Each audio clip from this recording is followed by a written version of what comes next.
The old man in the park didn't see the little girl at first. He never saw much of anything. Arthur Vance preferred it that way. He came to this specific bench at this specific time every single day to be surrounded by the ghosts of a life he had destroyed. The city hummed around him, a symphony of lives he had no part in, and he sat in his tailored cashmere coat, a statue of immense wealth and even greater misery.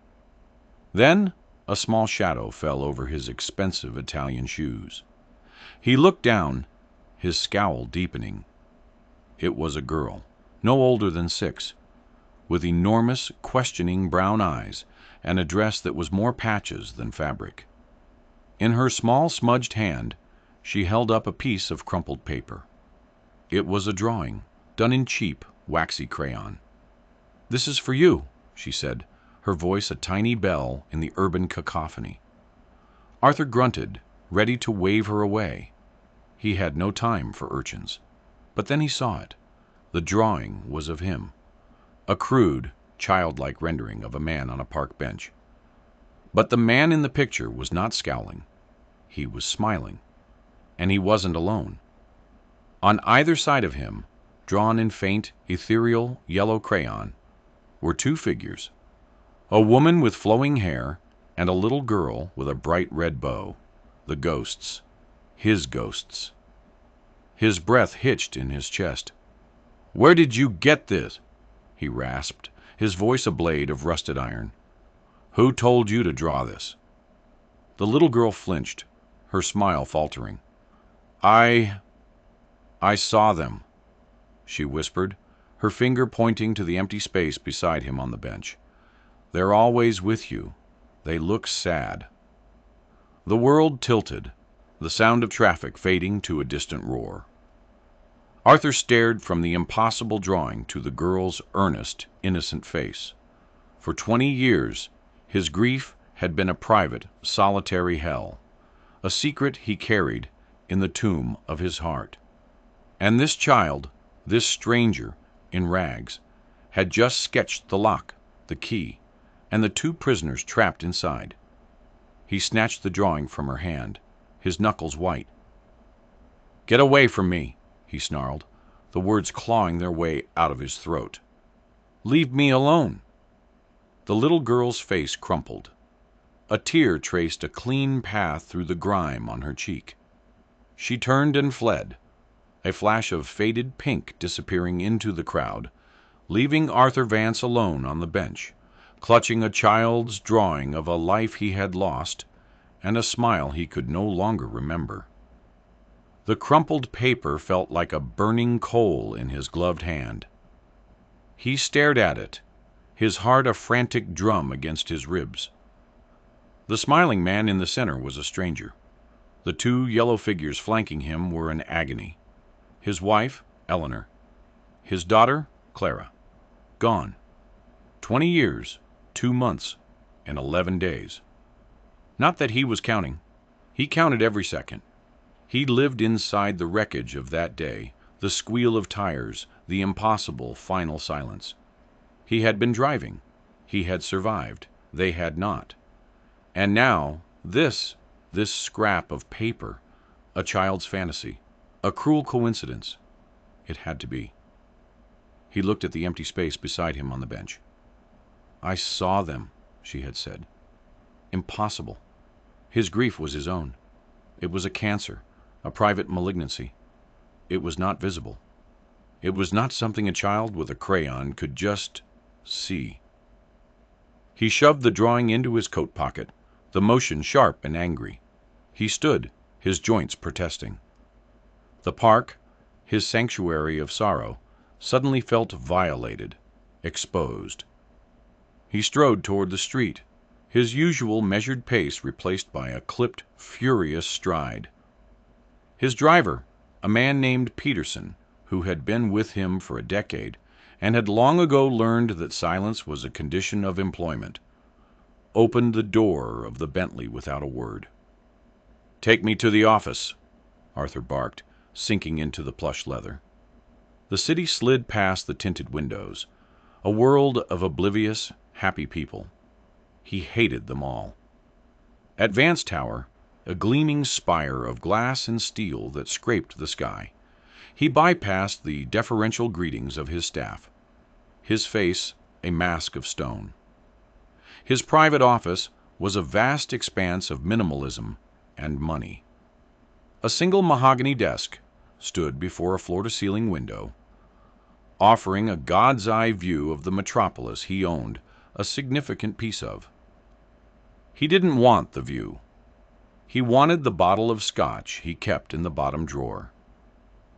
He poured a generous measure into a crystal tumbler, the amber liquid doing nothing to warm the ice in his veins. He pulled the drawing from his pocket and smoothed it out on the polished surface of his desk.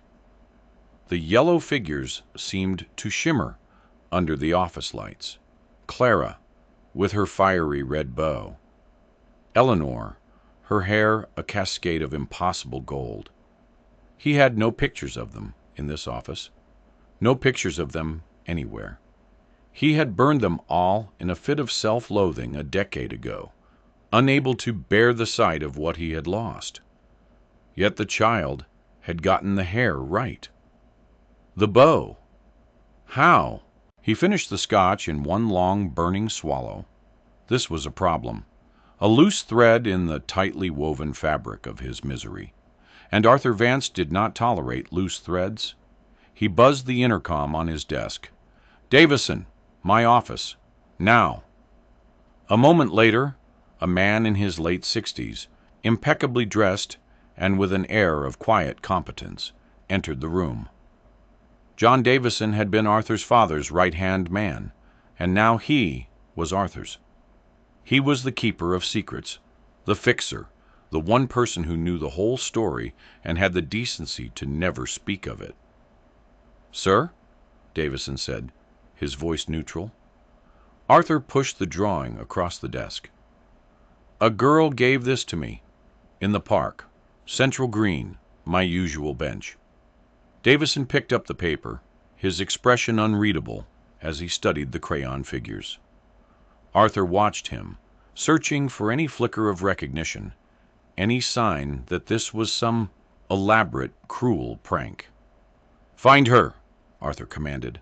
"I want to know who she is, who her parents are. I want to know who sent her." Davison's gaze was steady. "You believe someone sent her, sir?" "What other explanation is there?" Arthur snapped. "You think she's a psychic? A 6-year-old medium who communes with the dead for spare change?" The sarcasm was thick and bitter. "I want to know who's playing this game, Davison. And I want it to stop. I'll see to it immediately, Mr. Vance." Davison placed the drawing carefully back on the desk. He paused at the door. "Will you be needing anything else?" Arthur waved a dismissive hand, already reaching for the scotch bottle. "Just privacy." But as the heavy office door clicked shut, Arthur knew privacy was the last thing he had. A little girl in a tattered dress had just walked into the most secret, fortified room of his soul and switched on a light. And now all the ghosts were dancing. Davison was efficient. It was his defining characteristic. By the next morning, a slim file lay on Arthur's desk. Arthur stared at it for a long time before opening it. He wasn't sure what he expected to find. A connection to a business rival? Some disgruntled ex-employee? The reality was far more mundane, and somehow more disturbing. The girl's name was Lily. Lily Carter, 6 years old. Her mother was Sarah Carter, a 28-year-old widow. The file contained a photo, a candid shot taken from a distance. Sarah was pushing a cleaning cart out of an office building, her face etched with a weariness that went beyond her years. Lily was beside her, holding her mother's hand, looking up with that same wide-eyed expression Arthur remembered. They lived in a tenement building in the Narrows, a part of the city Arthur's car only ever drove through on the way to somewhere else. Sarah worked 2 jobs, a waitress at a greasy spoon diner during the day and a cleaner for a corporate office at night. Her husband, a construction worker, had died in a fall a year ago. There was no insurance. There were no savings. The file detailed their mounting debts, overdue rent, unpaid medical bills from a bout of pneumonia. Lily had suffered in the winter. They were drowning. Arthur leaned back in his chair, the leather sighing. There was no conspiracy here, no cruel prank. Just a woman and her child clinging to the edge of a cliff by their fingernails. And the girl, Lily, spent her afternoons in the park while her mother worked, a latchkey kid, in a city that ate children for breakfast. She drew pictures. The file contained more photos. Lily, sitting on the grass, a small box of broken crayons beside her, sketching the world. Pigeons, trees, a hot dog vendor, a grumpy old man who sat on the same bench every day. The sheer random innocence of it all was infuriating. It was worse than a conspiracy. A conspiracy could be fought, dismantled, destroyed. But this was just life, in all its brutal, arbitrary unfairness. It meant the drawing was real. Not the ghosts, of course. That was a child's imagination, a flight of fancy. But the impulse behind it was pure. She had seen a sad man, and she had tried to make him smile. The thought was a physical discomfort, a piece of grit in the smooth machinery of his grief. He buzzed the intercom. "Davison." "Sir?" "The tenement building. The one the Carters live in. Who owns it?" There was a brief pause, the sound of keyboard clicks. "Henderson Properties, sir." Arthur's jaw tightened. Robert Henderson. A bottom feeder who had made a fortune buying up distressed properties and squeezing the tenants for every last cent. Arthur had crossed paths with him once, years ago, on a deal. He remembered Henderson's clammy handshake and the dead-eyed avarice in his gaze. "Find out the status of their tenancy," Arthur ordered. "I want to know everything." An hour later, Davison returned. "They are 3 months behind on rent, sir. Henderson has filed for eviction. The notice is scheduled to be served tomorrow." Tomorrow. The word landed like a stone. Tomorrow they would be on the street, because of a piece of paper and a man like Henderson. Arthur stared out the window at the city sprawling beneath him. He could buy and sell men like Henderson before breakfast. He could crush him. But that would draw attention. It would create a connection between him and the girl. He didn't want a connection. He wanted this whole irritating episode to be over. He wanted to return to the sterile quiet of his misery. "Davison," he said, his voice low, "arrange for an anonymous donation to be made to the diner where Sarah Carter works. A customer appreciation fund, or some such nonsense. Make it substantial enough to cover her back rent, and then some. I want no trail leading back to me. Use one of the shell charities. See to it." "Yes, sir. Immediately." Davison left, and Arthur was alone again. He felt a grim satisfaction. Problem solved. Debt paid. He had erected a wall of money between himself and them. He had made them disappear. He could go back to his park, his bench, his ghosts. No more drawings. No more questions. No more intrusions. He picked up the crayon drawing, intending to finally throw it away. But he stopped. He looked again at the smiling man, at the 2 yellow figures. "They're always with you," the girl had said. He carefully folded the paper and placed it not in the trash, but in the top drawer of his desk, beneath a stack of untouched financial reports. He closed the drawer with a decisive click. It was done. But it wasn't done. The next afternoon, Arthur found himself walking through Central Green, not to his bench. He told himself he was just getting some air, a break from the suffocating atmosphere of the office. But his feet carried him toward the small playground at the edge of the park. And there she was, Lily. She was on the swings, but she wasn't swinging. She was sitting, her small legs dangling, a sketchbook open in her lap. She was wearing a new coat, a warm-looking blue parka that was a little too big for her. Beside her on the bench was a brand-new, professional-looking set of colored pencils. The anonymous donation had clearly borne fruit. Arthur watched from a distance, hidden behind the trunk of a large oak tree. He felt a ridiculous surge of something that felt dangerously like pride. The coat was a good choice. The pencils were top of the line. He had done a good thing. A clean, efficient, transactional good thing. Lily looked up from her sketchbook, her eyes scanning the park. Her gaze swept past his hiding place, and for a moment he thought she had seen him. He felt an absurd impulse to duck, but her eyes moved on. She was looking for someone, not him. She sighed, a small dramatic puff of air, and went back to her drawing. Arthur should have left. He had seen what he came to see. The girl was warm. She had her art supplies. His intervention had been a success. But he stayed. He watched as she drew, her small face a mask of concentration. He watched as other children ran and screamed around her, their mothers watching from nearby benches. Lily seemed to be in her own world, a silent observer, just like him.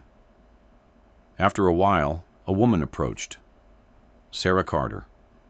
She looked different from the photo in the file, less weary. There was a lightness in her step, a hint of a smile on her face as she sat down next to her daughter. "How's the masterpiece coming along?" Sarah asked, her voice carrying on the crisp autumn air. Lily held up the sketchbook.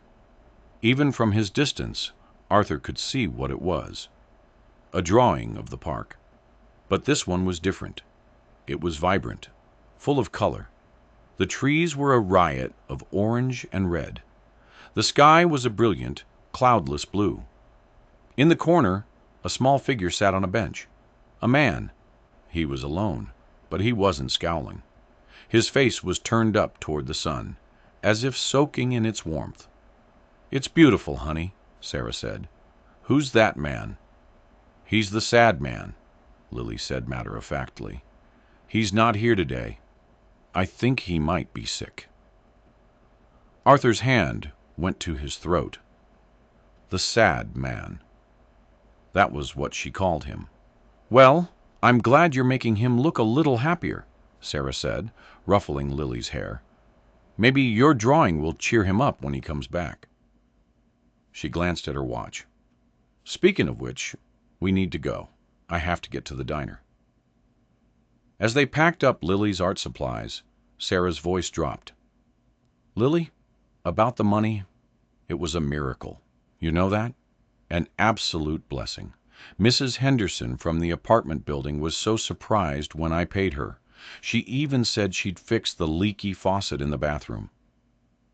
Arthur felt that grim satisfaction again. See? Problem solved. Faucet fixed. The world was back on its axis. Sarah and Lily walked away, hand in hand, their conversation fading. But a few of Sarah's words snagged in Arthur's mind. Mrs. Henderson was so surprised. It was Robert Henderson's wife who managed the building. Why would she be surprised?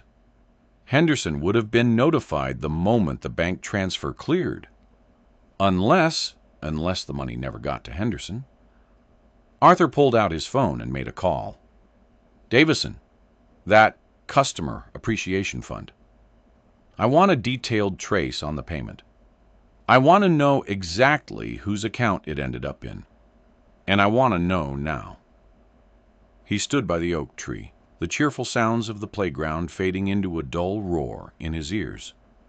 A cold, familiar suspicion was beginning to creep back in. Things were never as simple as they seemed. Nothing was ever just done. The call from Davison came an hour later, just as Arthur was stepping back into the sterile silence of his office. "Sir, there appears to be a discrepancy with the transfer." Arthur's grip tightened on his phone. "Explain." "The funds were deposited into the diner's holding account, as instructed," Davison said, his voice clipped and professional. "Mr. Abernathy, the owner, then distributed the cash bonuses to his staff. Mrs. Carter received her share. However, when we traced the rent payment she subsequently made," he paused, "it was not made to Henderson Properties. It was made in cash to Mrs. Henderson directly." "Directly?" "Yes, sir, at her request. She claimed it would expedite the paperwork and prevent the eviction from being processed." Arthur swore under his breath. It was a classic slumlord scam. The wife collects the cash off the books. The husband claims the rent was never paid, and the eviction proceeds as planned. The tenant has no receipt, no proof, and no recourse. Henderson was going to take his money and evict them anyway. The sheer, grubby audacity of it was almost impressive. "Sir?" Davison's voice broke through his cold fury. "What are your instructions?" "Henderson is hosting a charity gala tonight, isn't he? For the Children's Hospital." The irony was so thick it was suffocating. "Yes, sir, at the plaza." "Get me a ticket. And Davison, get me everything you have on Henderson Properties. Every permit violation, every tenant complaint, every lawsuit. I want to know where every last body is buried. I want it on my desk in an hour. Consider it done, Mr. Vance." Arthur hung up. The game had changed. This was no longer about a little girl and a drawing. It was about a man like Henderson who thought he could get away with anything. It had become a matter of principle. And for Arthur Vance, principles were expensive, and he always paid his debts.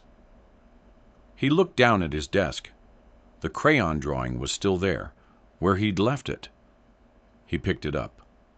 This time, he didn't see the ghosts. He saw the little girl's face, the trust in her eyes as she'd handed him her masterpiece.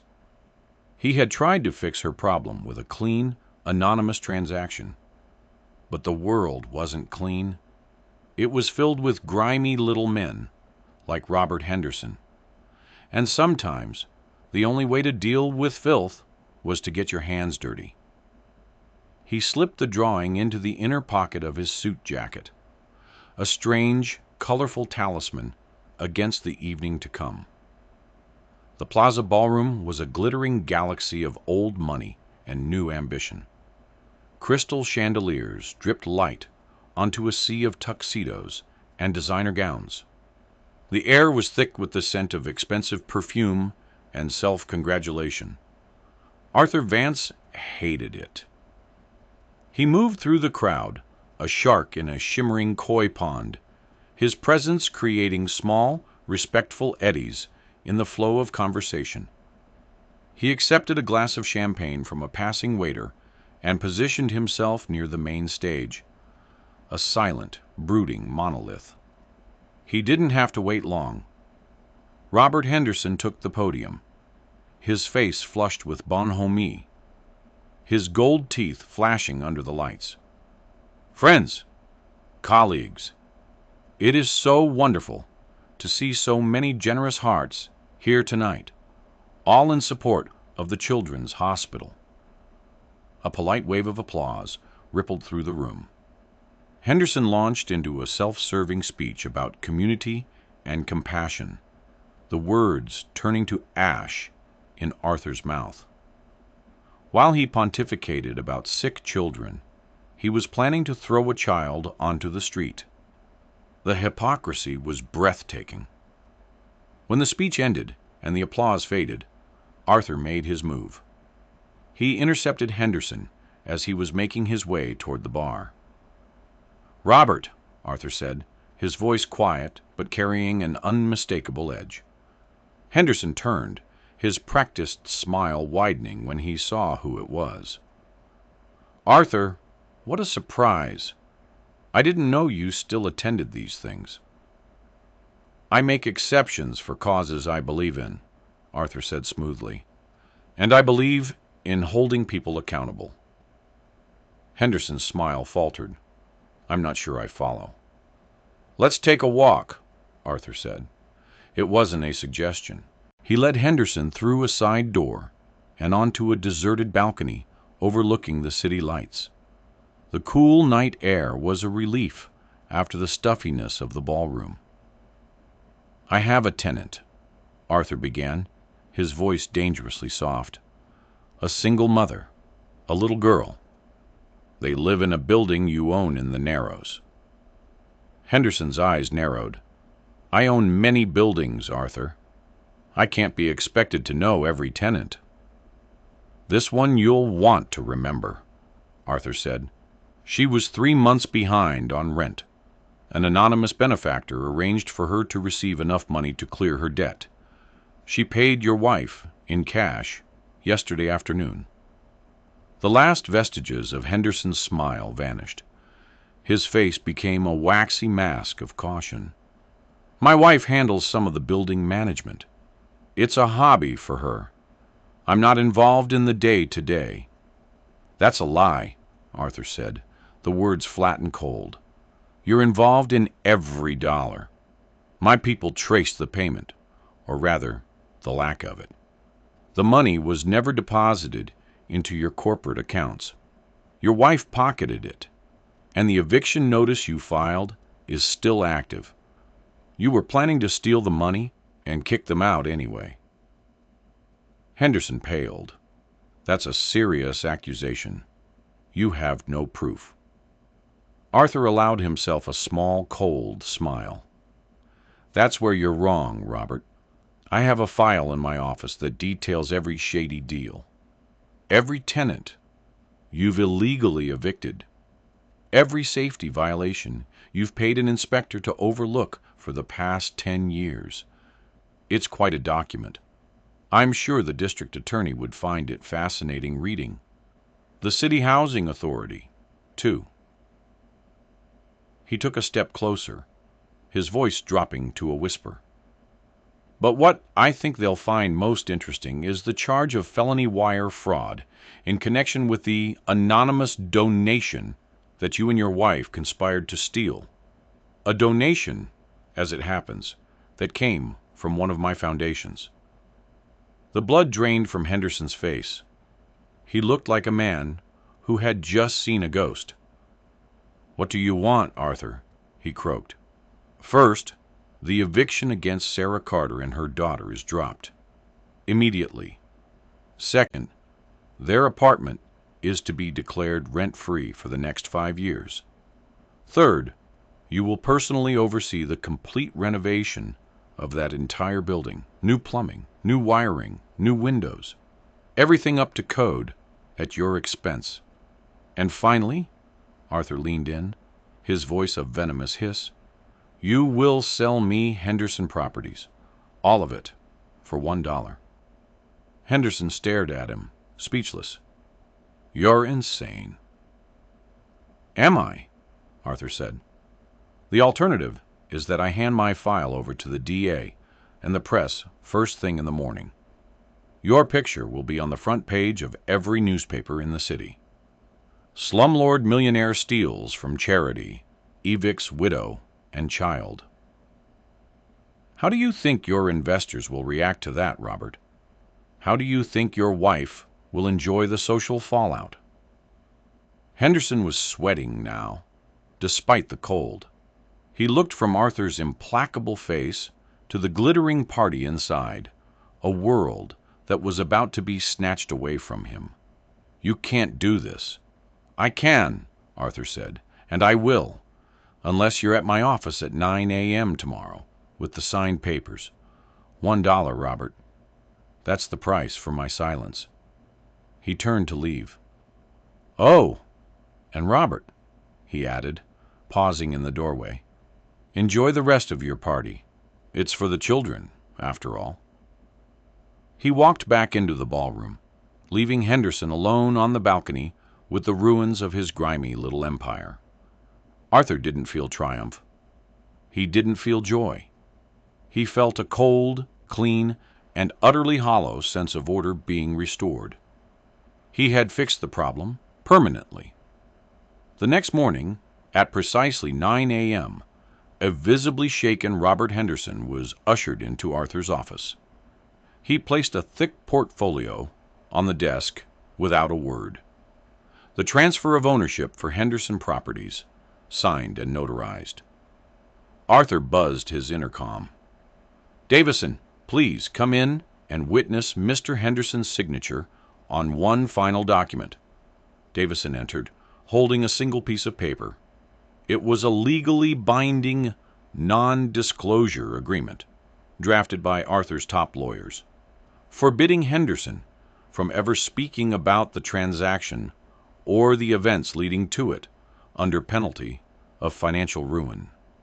Henderson signed it, his hand trembling. "Is that all?" he asked, his voice a dry husk.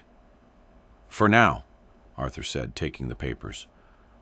"Don't let me see your face in this city again, Robert." Henderson fled the office like a man escaping a burning building. Davison gathered the documents. "A successful morning, sir." "It was a necessary morning," Arthur corrected him. He looked out the window. The sky was a crisp, clear blue. "Davison, I want you to set up a new division of the Vance Foundation. It will focus on urban housing renewal. Our first project will be the portfolio we just acquired. I want every building brought not just up to code, but made into a place people are proud to call home. I want community gardens, playgrounds, after-school programs. I want you to hire Sarah Carter to run it." Davison's eyebrows shot up, a rare show of surprise. "Mrs. Carter, sir? She has no experience in this field." "She has experience in what it's like to live in those buildings," Arthur said. "She knows what the tenants need better than any high-priced consultant. Offer her a generous salary, a budget, and the full support of this office. Tell her she has complete autonomy. And if she refuses—" "She won't," Arthur said with a certainty that surprised himself. He had seen the strength in that woman, the same resilience he saw in her daughter. He was offering her a chance not just to fix her own life, but to help hundreds of others. "A woman like that doesn't walk away from a fight." Davison nodded. "I'll make the arrangements." After he left, Arthur sat alone in the silence. He had done it. He had used his power, his wealth, his ruthlessness to impose a just outcome. It was what he was good at. But the cold satisfaction he expected to feel wasn't there. Instead, there was just a familiar emptiness. He had moved mountains of money and law, but the mountain inside him remained unmoved. The drawing was still in his jacket pocket. He took it out and looked at it again. The smiling man. The two yellow ghosts. "They're always with you." What had she meant? How could she have known? He picked up his phone and called Peterson. "I won't be needing the car today. I think I'll walk." He left the tower, not in his Bentley, but on his own 2 feet. He walked the 50 blocks from the financial district to Central Green, the city's noise a welcome distraction from the questions churning in his mind. He walked past the gleaming storefronts, the hurried executives, the laughing tourists. He walked until he reached the park. The afternoon sun was warm, and the playground was full. He saw her on the swings, her new blue coat a bright spot of color. She was alone, drawing in her sketchbook. He hesitated. He had no reason to be here. His business with the Carters was concluded. He had saved them. They were no longer his concern. But he walked toward her anyway.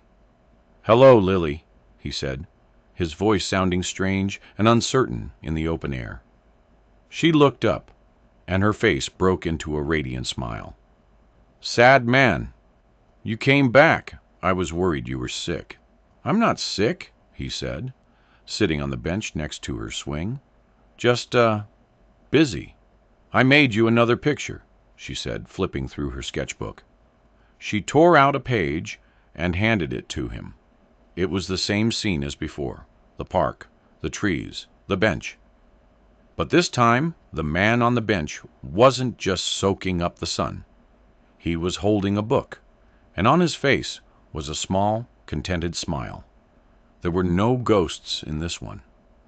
"It's a good likeness," Arthur said, his throat tight. "Thank you." "You're not sad today," she observed, her head cocked to one side. "No," he said, surprised to find it was true. "Not today." They sat in a comfortable silence for a moment.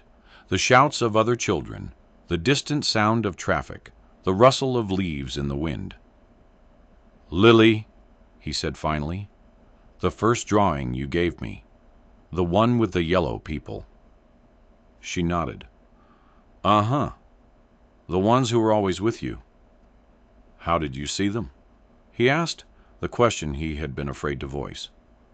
She looked at him with her enormous, clear brown eyes, her expression utterly serious.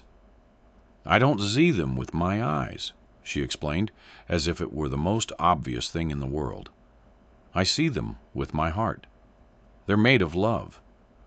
The love is so bright. It's like the sun. That's why I made them yellow." She pointed to his chest. "They live in here. Sometimes they make you sad because you miss them, but they're still there. So you're never really alone." Arthur couldn't breathe. The air was trapped in his lungs. 20 years of psychiatrists, of grief counselors, of empty, well-meaning platitudes. None of it had ever touched the cold, dead core of his pain. And this 6-year-old child, with a box of crayons and a simple, staggering truth, had just unlocked the door. They weren't just ghosts of his past. They were a presence. They were the love that remained. It wasn't an absence he was carrying. It was an abundance. A bright, yellow, blinding abundance that he had mistaken for darkness. A single tear, hot and sharp, escaped his eye and traced a path down his cheek. He didn't bother to wipe it away. "Thank you, Lily," he whispered, his voice thick. "Thank you for showing me." "You're welcome," she said, and then, because she was 6, she added, "Can you push me on the swing?" Arthur stood up. He looked at the drawing of the smiling man with the book, then at the little girl waiting with patient expectation. And for the first time in 20 years, 2 months and 11 days, Arthur Vance smiled. A real, genuine smile that reached his eyes. "Yes," he said. "Yes, I can." He walked behind the swing and gave it a gentle push, sending her soaring up into the bright, clear autumn sky. Sarah Carter was in the middle of a frantic lunch rush at the diner when the man in the expensive suit walked in. He stood by the door, looking completely out of place amidst the chipped formica tables and the smell of frying bacon. She sighed, grabbing a menu. "Table for one?" He smiled politely. "I'm not here for lunch, ma'am. I'm looking for Sarah Carter." "You found her," Sarah said, wiping her hands on her apron. "What can I do for you?" "My name is John Davison. I'm an associate of Mr. Arthur Vance." The name meant nothing to her. "I've been asked to extend an offer to you on his behalf." He handed her a business card and a thick envelope. Sarah looked from the gleaming gold-embossed card to the man's serious face. An offer? What kind of offer? A job offer, Davison said. Mr. Vance has recently acquired a portfolio of residential properties, including the building where you reside. He is establishing a new foundation for urban renewal and would like you to be its director. Sarah stared at him, sure she was being mocked. Director? Me? I'm a waitress. I clean offices. What do I know about running a foundation? Mr. Vance believes you have the most important qualification of all, Davison replied, his tone even. You know what it's like to live there. He believes you know what the tenants need. He is offering you a salary of $100,000 a year, a full budget, and complete autonomy to improve the lives of the people in those buildings. Sarah felt her knees go weak. She leaned against the counter for support. $100,000. It was a number so vast it had no meaning. Why? She whispered. Why would he do this? Who is this Mr. Vance? He is a man who believes in fixing problems, Davison said carefully. He has taken an interest in your situation. Sarah's mind was reeling. The anonymous donation, the sudden change of heart from the Hendersons. It all clicked into place. This Mr. Vance, this faceless millionaire, was behind it all. But why? It's charity, she said, a bitter taste in her mouth. I don't want charity. Mr. Vance does not consider it charity, Davison countered. He considers it an investment in people. He believes you are the right person for the job. The decision, of course, is yours. He placed the envelope on the counter. This contains the full proposal and the initial operating budget. My contact information is on the card. Please let me know your decision. And with that, he turned and walked out, leaving a stunned silence in his wake. Every eye in the diner was on Sarah. She looked down at the envelope, her heart hammering. This was impossible. A fairy tale. And Sarah Carter had stopped believing in fairy tales a long time ago. That evening, after she put Lily to bed, Sarah sat at her small kitchen table and read through the proposal. It was all there, in black and white. The salary, the budget, which was staggering, the mission statement: to create safe, dignified, and supportive housing for the city's working families. It wasn't just about fixing leaky faucets. It was about creating a community. Daycare centers, job training programs, community gardens. The scope of it was immense. It was everything she had ever dreamed of, a chance to make a real difference. But the why still gnawed at her. Why her? It felt too much like a rich man's whim, a project he would get bored with. She couldn't upend her life, get her hopes up, only to have it all snatched away. The next day she called the number on Davison's card. I need to meet him, she said, her voice firm. Mr. Vance, I won't accept this position until I've spoken to him face to face. There was a pause on the other end of the line. Mr. Vance is a very private man, Davison said. He doesn't typically take such meetings. Then he can find another director, Sarah said, ready to hang up.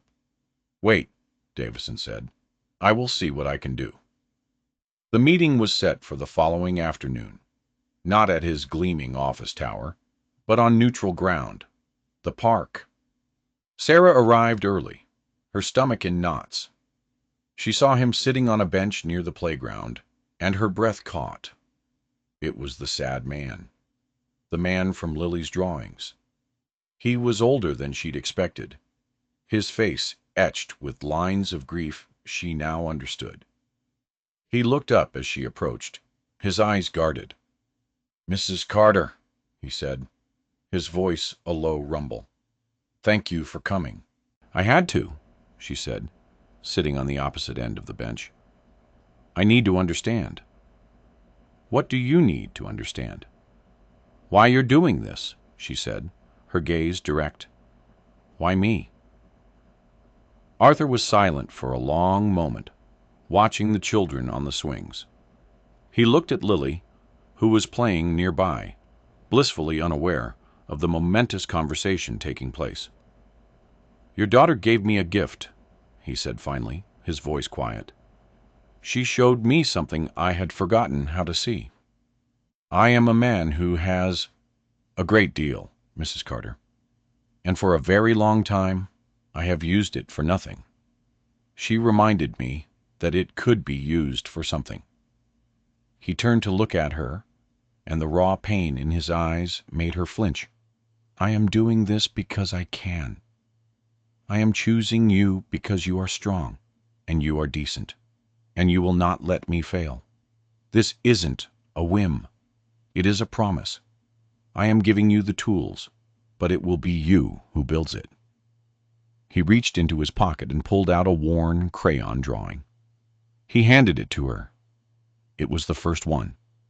The man with the smile and the two yellow ghosts. My wife, Eleanor, and my daughter, Clara, he said, his voice thick with unshed tears. They died in a car accident 20 years ago. I was driving. Your daughter, she saw them. She saw the love that was still there. Sarah stared at the drawing, at the ghosts made of sunlight, and finally she understood. This wasn't charity. It was a memorial. It was an act of love. Her own eyes filled with tears, for him, for her own lost husband, for the crushing weight of grief they both carried. I'll do it, she whispered. I'll take the job. Arthur nodded, a look of profound relief on his face. I knew you would. From the playground, Lily's laughter rang out, clear and bright. Arthur and Sarah looked at each other, two strangers bound by loss and a little girl's impossible vision. A partnership had been forged. And in the heart of the city, on a simple park bench, something broken began to heal. The transformation of the Narrows began almost immediately. Under Sarah's no-nonsense direction, things got done. Scaffolding went up. Armies of plumbers, electricians, and painters descended on the dilapidated buildings. For the first time in decades, the tenants saw real, tangible change. But Sarah's vision went beyond fresh paint and new pipes. She held community meetings in the evenings, listening to the tenants, asking them what they needed. She used the foundation's budget to turn a derelict vacant lot into a vibrant playground. She converted a damp, unused basement into a clean, bright daycare center so parents could work without worrying about their children. Arthur kept his promise. He gave her complete autonomy, but he was a constant, quiet presence. He would appear at the building sites in the late afternoons, not as the owner, but as an observer. He never gave orders, but he would talk to the construction foreman, his questions sharp and insightful. He walked through the half-finished hallways, nodding in approval.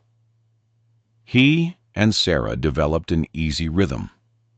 They would meet once a week, often on their bench in the park while Lily played nearby, to go over the progress reports. He listened to her ideas, offering quiet, practical advice. He was a ruthless businessman, and his expertise proved invaluable in navigating the city's labyrinthine bureaucracy. You're good at this, he said one afternoon, looking over a budget proposal she had drafted.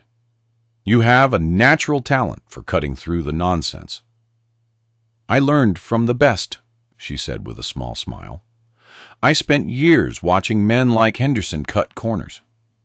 I just decided to do the opposite. A comfortable friendship grew between them, built on a foundation of mutual respect. He talked for the first time about Eleanor and Clara. Not about their deaths, but about their lives. He told her how Eleanor had been a passionate advocate for literacy, how she had volunteered in inner-city schools. He told her about Clara's mischievous streak, how she had once filled his briefcase with frogs. Sarah, in turn, told him about her husband, Michael, about his kindness, his unwavering belief in her. They shared their grief, not as a wound, but as a scar, a part of who they were. The bond between Arthur and Lily deepened. He became a fixture in her life. He was there for her first day of school, standing awkwardly with the other parents. He helped her with her homework, his brow furrowed in concentration as he tried to remember long-forgotten multiplication tables. They spent hours in the park, drawing together. He wasn't a very good artist. His attempts at sketching pigeons, looking more like misshapen lumps, but Lily declared them masterpieces. He taught her how to play chess, and to his astonishment, she beat him regularly. "You have a strategic mind," he told her, genuinely impressed. "You see the whole board." "You taught me," she said simply. He was teaching her, but she was teaching him more. She was teaching him how to laugh again, how to find joy in small things, a perfectly executed drawing, a shared ice cream cone, the simple, uncomplicated pleasure of pushing a child on a swing. One snowy Saturday, a year after they had met, the foundation held a grand opening for the first fully renovated building. The tenants, bundled in coats and scarves, gathered in the new community room. The space was bright and warm, a far cry from the damp basement it had once been. Sarah gave a speech, her voice clear and confident, thanking the community for their trust and hard work. When she finished, the applause was thunderous. Then, to Arthur's horror, she called him to the front. "There's one more person we need to thank," she said, her eyes finding his in the crowd. "None of this would have been possible without the vision and generosity of Mr. Arthur Vance." The tenants turned, their faces full of genuine gratitude, and applauded him. Arthur stood awkwardly, unaccustomed to such open displays of warmth. He just nodded, a lump forming in his throat. Later, as the party wound down, he found himself standing with Sarah and Lily, looking out the window at the new playground, now covered in a pristine blanket of snow. "It's beautiful, Sarah," he said, his voice thick with emotion. "What you've built here." "What we've built," she corrected him gently. Lily tugged on his sleeve. She was holding a piece of paper. It was a new drawing. It was of the three of them, standing together, holding hands. In the background, two faint yellow figures watched over them, their crayon faces finally at peace. "This is us now," Lily said, "our family." Arthur looked from the drawing to Sarah's smiling face, and then to Lily, who was looking up at him with all the love and trust in the world. He had come to the park seeking an ending, a quiet place to let his life wither away, and instead, in the most unlikely of ways, he had found a new beginning. He pulled Lily into a hug, burying his face in her hair. "Yes," he whispered, "this is us." The snow fell softly outside, covering the city in a blanket of white, and for the first time in a very long time, Arthur Vance felt like he was finally home.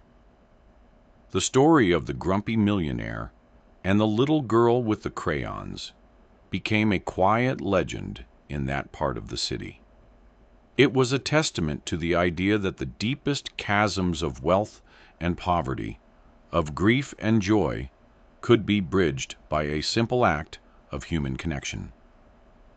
Arthur Vance never returned to being the man he was.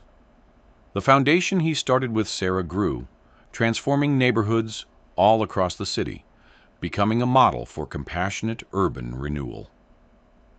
He never lost his sharp business acumen, but it was now tempered with a purpose that went beyond the bottom line. He found that building communities was infinitely more satisfying than building skyscrapers. Sarah became a powerful and respected voice for the city's underserved families, a fierce advocate who never forgot where she came from. The partnership between her and Arthur was one of deep friendship and shared purpose, and Lily grew up surrounded by love, with the security to let her incredible talents flourish. Her drawings, once done with broken crayons on scraps of paper, eventually hung in galleries, each one a vibrant, joyful testament to her unique way of seeing the world. Arthur often thought about that first drawing, the one with the two yellow ghosts. He kept it on his desk, a constant reminder. Lily had been right. They were always with him, but they were no longer a source of pain. They were a source of love, a bright, sunny yellow that illuminated his new life. He had learned that you don't overcome grief by burying it. You learn to live with it, to let it become a part of the love that you carry forward. Sometimes, all it takes is someone to show you the light. If this story reminded you that hope can be found in the most unexpected places, and that we all have the power to make a difference in someone's life, do us a small favor. Hit that like button and subscribe to the channel for more stories that warm the heart and inspire the soul. Let us know in the comments what a simple act of kindness has meant to you. Thanks for watching.